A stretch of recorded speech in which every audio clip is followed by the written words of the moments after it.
Okay, so for this warm-up, everyone has the same problem. We're doing the standard deviation for this amount of data. So on your Excel sheet, let's type the data on a brand new Excel sheet.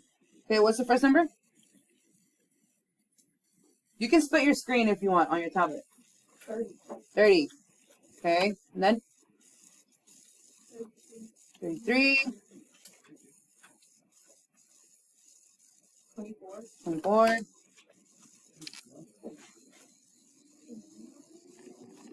What's next? 29. 42. 31. 33. 24. Thank you.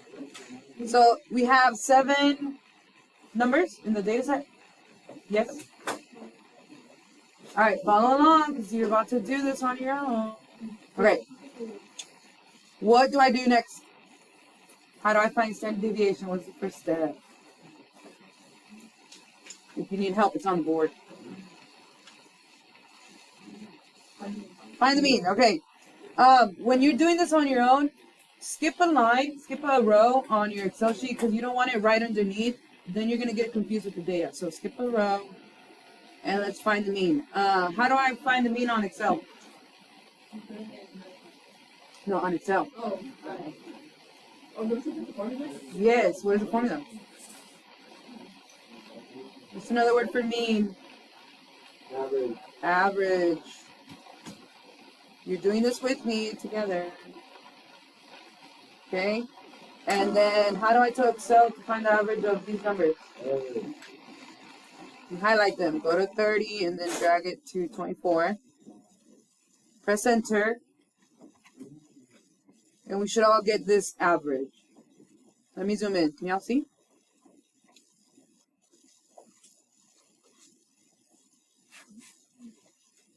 Okay, did we get the same average? Equal sign? Yes. And then average, type average, it'll pop up the formula for you and then highlight the data. Oh.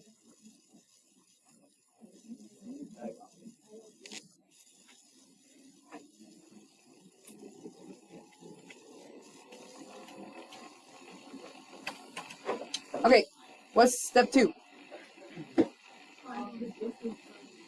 Find the distance from the mean, which is called what? Deviations, okay? So to do that, you got to do the formula, so double click on the next column. Equal sign. Okay? And then the deviation from the mean, the data from the mean is this whole data minus your mean. So you have to click on the data, so A1, and then you put minus on the keyboard. And then you actually have to type your mean. A mistake my earlier classes were making was, since they were feeling confident, which is good, you should feel confident with Excel, but Excel is very tricky with the formulas. They were clicking the mean down here, and then their data was all wrong. So you want to type the mean, okay? Don't make them. Let's go to 1, 2, 3, 4. Let's do 5 decimals. So 30.71428. That should be it. Yeah, you always want to put at least 3 or more after the decimal, just so that we're not getting rounding errors at the end. Okay? All right, did we get this negative? Yes. And then I saw other students doing this one by one, equals, and then they were clicking this. What's the faster way to do it? Drag it, okay? But you have to click on the formula you already did, and then drag it down, okay? All right. So again, what are all these values? The distance from what? From the mean, which is called the deviations, okay? Now, the next column, what do we always do on column C? Repeat it, copy it literally over. So, the reason we do that is because after that, we're going to be squaring. Not yet. You trying to Oh, you need help?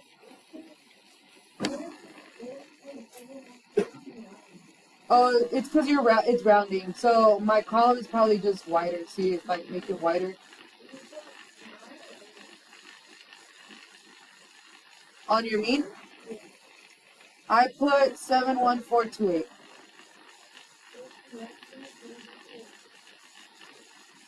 The next one's like here.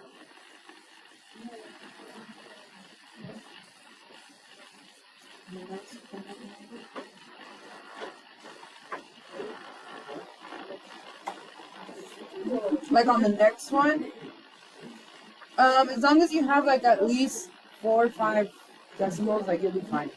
Yeah. Okay, how do I copy all the data values to the next column? Equals? Right. Just click that cell. Don't highlight all of them, just one. And then we can copy the formula. That'll bring all the numbers over. Okay? And all of these numbers should add up to what? All the deviations? 0. That's the balance, right? And can we find the average of 0? No, because it's 0, right? So that's why the last column is to do what? Square them so that the negatives could become positive. So, equal sign. Before I do the caret, what do I click? The C, the number on the C column, good. Caret top, 2. and 2. To the power of 2, that's what you're telling Excel to calculate, which is squared, right? Press enter. Did we get the same number for that first row? Good. So then now we copied that formula by dragging the green square down. And now we have all these squared data values. Okay? These are called the squared deviation. So on my board, y'all see that? That's step 3. Should we look over there? We square the deviation from the previous column, okay? Now, what's the next step? Step 4. Average all those square deviations you just calculated. So, skip a row. Okay, am I going too fast? We're good. Good. Okay, equal sign. How do I find the mean? Average.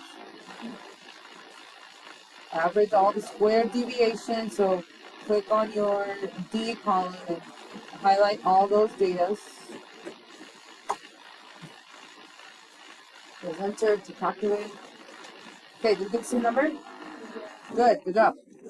Okay, so this is the average square deviations, okay?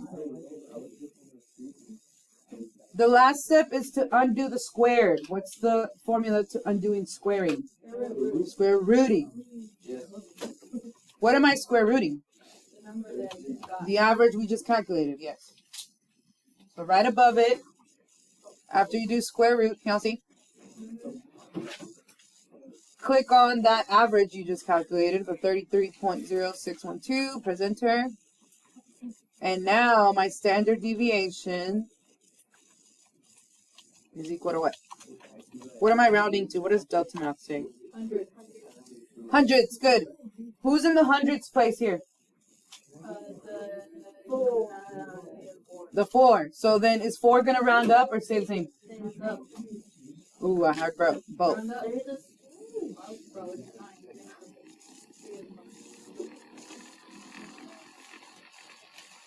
5 point what? Yes. Okay, so when you go to Delta Math, type this, 5.75. Did we get it right? We did it? We did? Yeah. Did it show you the sigma notation you learned yesterday? No. On Delta Math? Okay. Alright, now, let me explain the assignment for today. So you'll finish your warm-up in a little bit. Everybody go, come look at the screen. Okay, I'm going to explain this so that you know how to do it, okay? So, that was your warm-up. You only have to do one more on the warm-up, and then you can start the assignment. So, everybody see here? When does this due? Friday, and it says show all your work. But, when you look at the assignment, it is a Delta Math assignment, but read my instruction. It says, show all work. If you choose to use Excel, then all your problems must be on the sheet. So, what does that mean? That means you should have 15 of these clustered data calculations, you're not using the same one over and over and just removing the numbers. Leave the first one there, scoot over a little bit, or open up on your Excel, because Excel expands left and right or up and down, okay? It can go on forever. Well, not forever, but it goes on very far. So if I want to do the next problem, I can just scoot over to like H and start typing my data there. Whatever data you get on your Delta map, and just read through the steps, okay? So it's going to be 15 of those. You can go down, yeah. As long as you have 15 somewhere that I can see the clusters, space it out. Don't put them all next to each other, okay? It's going to get crazy. And then there's also going to be some examples, some problems that are equations. Those you cannot do on Excel. Where are you doing those on? Paper. So when you're turning in this assignment to get credit for it, if you're going to use Excel, I need your Excel sheet. How am I going to get your Excel sheet? Email. Here's my email, okay? And then turn in your paper for the equations. If I don't have both of those, you don't get a grade, okay? And when is it due? Friday, okay? So I'm going to open up the assignment so we can look at it together before you start. All right, look up here, look up here, look up here. Because you're going to have questions. Look up here.